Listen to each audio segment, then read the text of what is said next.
एक नई वीडियो के साथ आज मैं फिर हाजिर हूँ, आपका होस्ट और दोस्त विक्रांत जोशी। आपको स्वागत करता हूँ मेरे वी मास्टर में, जिसमें हम लेके आते हैं वर्ल्ड अफेयर्स और डिफेंस की दिन भर की टॉप खबरें। तो चलिए जान लेते हैं। विंटर्स आ गई हैं और हमने ये टी शर्ट बनाई हुई है जो फुल बाजू की टी शर्ट है, 280 जीएस में मोटी टी शर्ट है। आर्मी के ऑर्डर पे हमने ये बनाई थी, उनको डिलीवर करने के बाद कुछ पीसेस बच गए हैं। अगर आप इस प्रकार की प्लेन टी शर्ट लेने के इच्छुक हैं या हमारे एग्जिस्टिंग ग्राफिक्स में से कुछ उसमें प्रिंट करवाना चाहते हैं, हमारे व्हाट्सएप नंबर पे आप संपर्क कर सकते हैं और इसको प्रोक्योर कर सकते हैं। आपको अगले दिन ही ये डिस्पैच कर दी जाएगी। दाम काफी इसका सस्ता रखा गया है। अपनी सबसे पहली खबर की बात करेंगे तो अजरबैजान की तरफ से निकलकर सामने आ रही है। आपको पता है कि जब से भारत ने आर्मेनिया को हथियार बेचना स्टार्ट किया है, सबसे ज्यादा किसी को मिर्ची लगी है तो वो है अजरबैजान, क्योंकि आर्मेनिया की तरफ से इन हथियारों का इस्तेमाल प्राइमरी तौर पे अजरबैजान के खिलाफ ही किया जाएगा किसी भी आगे आने वाले युद्ध में। और अजरबैजान के राष्ट्रपति या अजरबैजान के जो डिफेंस एक्सपर्ट हैं उनकी तरफ से कई बार ये भी कहा गया है कि ऐसे इक्विपमेंट जो कि भारत खुद इस्तेमाल नहीं कर रहा है, उनके सब स्टैंडर्ड डिफेंस इक्विपमेंट वो आर्मेनिया को बेच रहे हैं। यानी कि वो ये कह रहे हैं कि भारत के जो हथियार हैं वो ख़राब क्वालिटी के हैं, लो ग्रेड के हैं। अब ये खबर आ रही है कि अजरबैजान खुद भारत की तरफ मुड़ा है और भारत से artillery shell, multi barrel rocket launcher Pinaka खरीदने के चक्कर में है। अजरबैजान डायरेक्ट भारत की तरफ अप्रोच नहीं किया है। अजरबैजान की तरफ से मिडिल ईस्ट की कंट्रीज से ये कहा गया है कि भारत से बात करो और भारत की ये डिफेंस इक्विपमेंट उनको सही लग रहे हैं, वो इसको चाहते हैं। अजरबैजान जो कि ट्रेडिशनल तौर पे टर्किश हथियार या इजरायली हथियार को खरीदता है, भारतीय हथियार को खरीदने के भी पक्ष में आ चुका है, क्योंकि उसको पता है कि भारत के जो डिफेंस के हथियार हैं वो अब अच्छी क्वालिटी के और नए नए प्रकार के बनने लगे हैं और एक्सपोर्ट के लिए अवेलेबल हो चुके हैं। और वो ये भी जानता है कि आर्मेनिया को ये हथियार पहुंच रहे हैं। कुछ समूह का ये भी कहना है कि अजरबैजान ये सारी चीजें इसलिए भी कर रहा है कि भारत अजरबैजान से अगर हथियारों के लेन देन में शामिल हो जाता है तो आर्मेनिया से उसके रिश्ते टूट जाएंगे। पर भारत इतना बेवकूफ़ है नहीं, और किसी भी देश को जब हथियार बेचे जाते हैं, चाहे वो हमें बेचे जाए या हम किसी को बेचें, तो उस देश के दुश्मन देश को हथियार नहीं बेचे जाते हैं। सेम चीज़ भारत के साथ होती है। अगर रशिया भारत के साथ कोई हथियार की लेन देन करता है तो वो पाकिस्तान के साथ नहीं करेगा उस तरह की चीज़ें। और अगर भारत किसी को हथियार बेचता है जैसे कि आर्मेनिया, तो आर्मेनिया के दुश्मन देश को फिर से भारत हथियार नहीं बेचने जाएगा। आपका इस पर क्या कहना है, कमेंट बॉक्स में ज़रूर बताइएगा। बात कर लेते हैं भारत बांग्लादेश रिश्तों की। हम जानते हैं कि जब से शेख हसीना हटी है, बांग्लादेश की जो सरकार है, बांग्लादेश के जो लोग हैं वो भारत के खिलाफ दिख रहे हैं। वैसे तो बांग्लादेश के जो लोग थे वो भारत के खिलाफ हमेशा ही रहते थे, पर शेख हसीना की जो गवर्नमेंट थी वो भारत के पक्ष में रहती थी। अब शेख हसीना की गवर्नमेंट हटी है तो बांग्लादेश की जो अभी इंटरिम गवर्नमेंट है वो भारत के खिलाफ हो चुकी है, जो कि एक बहुत ही लाजमी चीज़ थी।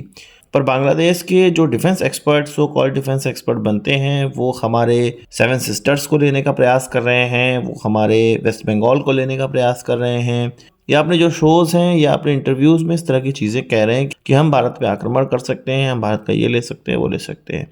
पर वो अपने खुद के लैंड को बचा नहीं पा रहे हैं। अराकन म्यांमार का एक रेबेलियन ग्रुप है जो कि म्यांमार की जुंटा से लड़ रहा है, और एथनिक माइनॉरिटी का सबसे खतरनाक और सबसे प्रभावशाली अगर कोई ग्रुप है तो वो है अराकन आर्मी, जो कि रैंकिन में बनी हुई है। इनकी तरफ से म्यांमार के जो जुंटा है उसको तो मजा चखाया ही जा रहा है।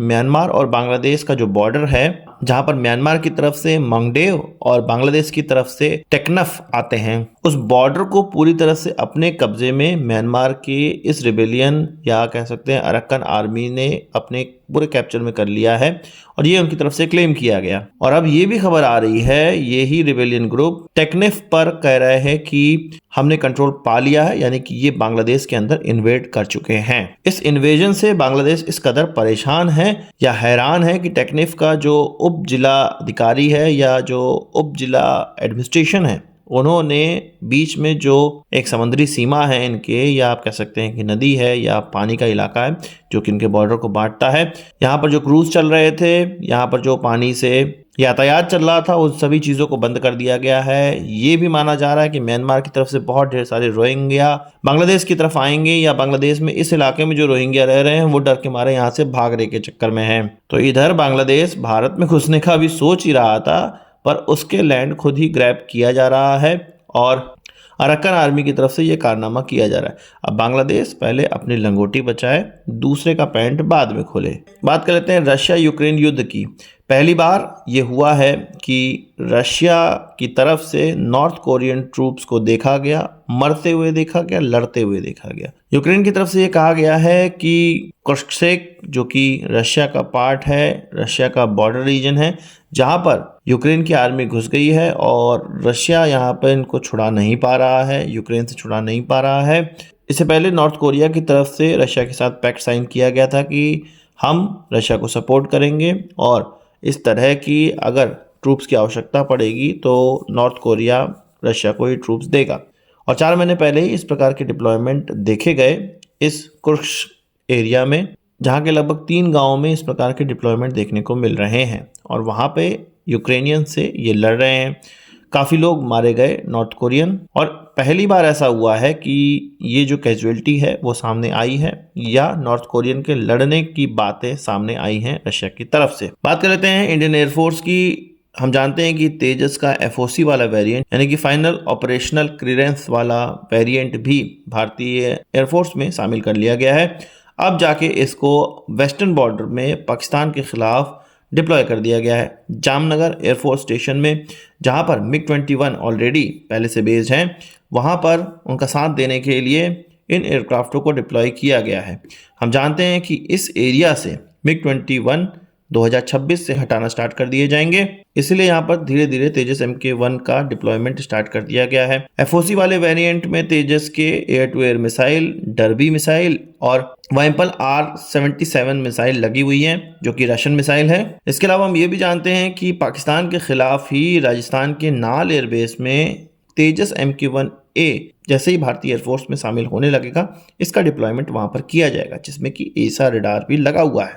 और ये चीज़ हो सकता है मार्च 2025 से स्टार्ट कर दी जाए, क्योंकि इसी समय तेजस MK1A की HAL की तरफ से इंडियन एयरफोर्स को डिलीवरी सुनिश्चित की जाएगी। तो हमारी भारतीय एयरफोर्स तेजस को लेके काफ़ी सीरियस है और इसका सीरियस जगह में डिप्लॉयमेंट स्टार्ट कर दिया गया है। इसके अलावा फिर से बांग्लादेश की अगर हम लोग बात करें, बांग्लादेश की तरफ से ये कहा जा रहा था कि UAVs हमारे बॉर्डर पे काफ़ी डिप्लॉय किए गए हैं।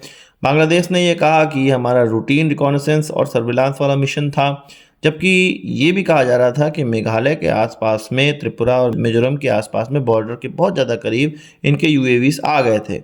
भारत और बांग्लादेश के बीच में जो पीस के समय में डिप्लॉयमेंट है, लगभग 10 किलोमीटर तक कोई भी UAV या उड़ने वाली चीज़ नहीं आ सकती है, पर ये बहुत ज़्यादा करीब थे। हमारे BSF के इंस्पेक्टर जनरल की तरफ से ये कहा गया है कि हम काफ़ी विजिलेंट हैं और इस प्रकार के अगर UAV भारत के अंदर घुसते हैं तो उनको मारकर तुरंत गिरा दिया जाएगा और हम इसके लिए काफ़ी सतर्क हैं। तो बांग्लादेश को भारत बहुत ज़्यादा सीरियसली ले रहा है।